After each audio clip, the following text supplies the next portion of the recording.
Success in the sport of karate depends on cognitive perception, but crucial ideas like anticipation and the visual pivot should be taken into account in the framework of perception action. Multiplication of the Kumite Karateka. A model showing how assault sequences in Kumite develop. In order for the opportunities to act to materialize simultaneously. In anticipation, the model takes into account the interaction that develops between the attacking athlete and the opponent. This model's central idea is that, in relation to time, tactics, technique, anthropometrics, and movement speed, the distance between combatants influences when and how assaults occur. As a consequence, at a certain distance, a specific athlete may be able to undertake acts that other athletes may not be able to. For instance, if a karateka decides to attack, the scale, distance, and target of the assault will all be taken into account. Similar to this, each karateka's contact with a punching bag is different since it relies on both how close they are to the bag and how long their arms are. Before launching an assault, the Kumite Karateka adjusts their distance. The degree of adjustment varies on the offensive technique used, such as Oizuki, Gyakuzuki, and Chudon-mei-jeri, Mawashi-jeri. Additionally, the karateka can retain the force of the impact, lacing on the opponent with kicks from a close range to a far range, while for novice karateka, the kick weakens with distance. Consensus on the value of response time per second can be aided by improved foresight and the capacity to move more quickly. As the onslaught goes on and the distance becomes closer, you need to know when to react, that is, when to disconnect and move. In contrast to short distances, when the available time may be less than a simple reaction time, both athletes have more time to respond accurately when they are farther apart. Coaches typically teach their players to attack their opponents head-on rather than wait or feint at close range. Additionally, it's important to remember that some of your moves will be quicker than those of your opponent.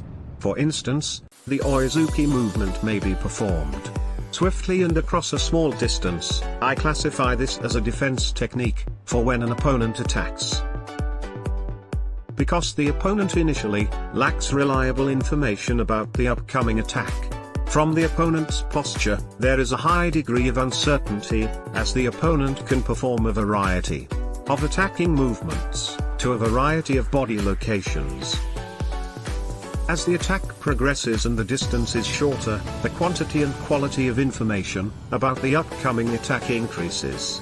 Situational probabilities, which are used to generate quicker and more accurate replies, can help lessen this ambiguity. Due to the degree of perceptual freedom, the attacking movement becomes more definite as the attacker's distance from the opponent decreases.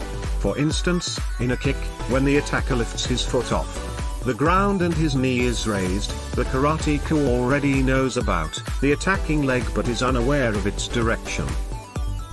The karateka can then determine whether the kick is directed to the right or left side of the body in the mesh of leg extension, since the movement's kinematics are comparable to those of a locomotive kick. Karate practitioners can quickly determine if a kick is intended for the head or body in the last seconds of extension.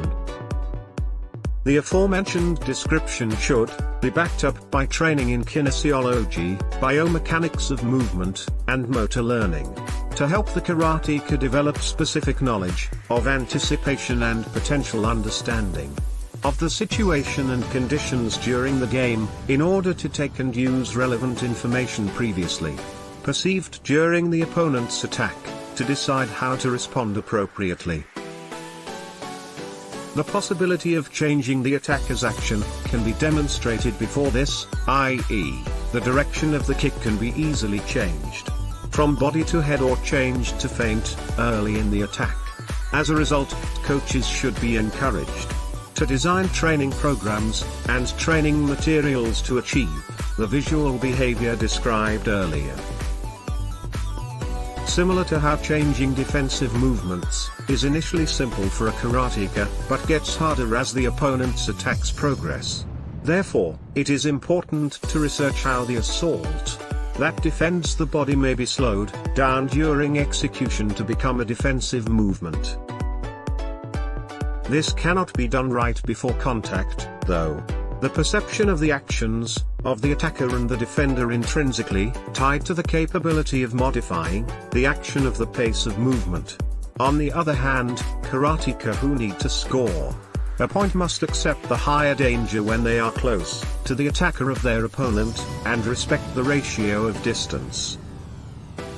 In conclusion, it is evident from the aforementioned model that choices about when and how to act in the martial art of karate vary, as perceptual information does. The key to the likelihood of action is the distance between the attacker and the target. In order to preserve a dual sense of the action while also lowering the danger of damage sustained during play, it is crucial for coaches and karateka kumite to establish training programs and practice materials